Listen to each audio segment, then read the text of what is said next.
Ce distributeur de boissons est un concentré de technologie. Doté d'un écran de télévision tactile de grande taille, il est aussi capable de vous indiquer le breuvage qui vous convient le mieux.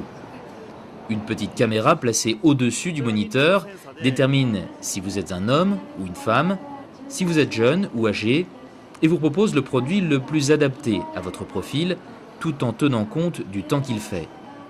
La machine accepte même les paiements électroniques. C'est ma boisson préférée, j'en achète régulièrement dans les distributeurs. Ce qui m'a été recommandé me va tout à fait. Dans les villes japonaises, les automates sont à tous les coins de rue. L'archipel en compterait plus de 5 millions, toutes catégories confondues, dont la moitié pour les seuls distributeurs de boissons.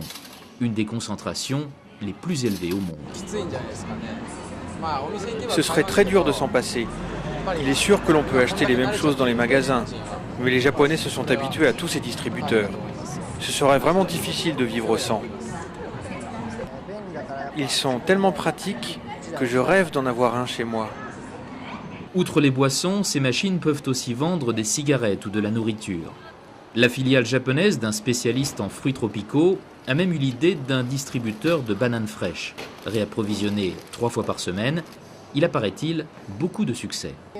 Jusqu'ici, on pouvait acheter des bananes un peu partout, dans les grandes surfaces, les supérettes, mais pas encore dans les distributeurs et pas dans le quartier jeune de Shibuya. C'est donc plutôt original. En un mot, c'est marrant. Des fruits frais comme alternative aux boissons, une réponse peut-être à l'essoufflement des ventes des automates à rafraîchissement. Leur chiffre d'affaires, de l'ordre de 21 milliards d'euros par an, baissait de plus de 9% l'an dernier. Le signe d'un marché proche de la saturation, mais en constante évolution.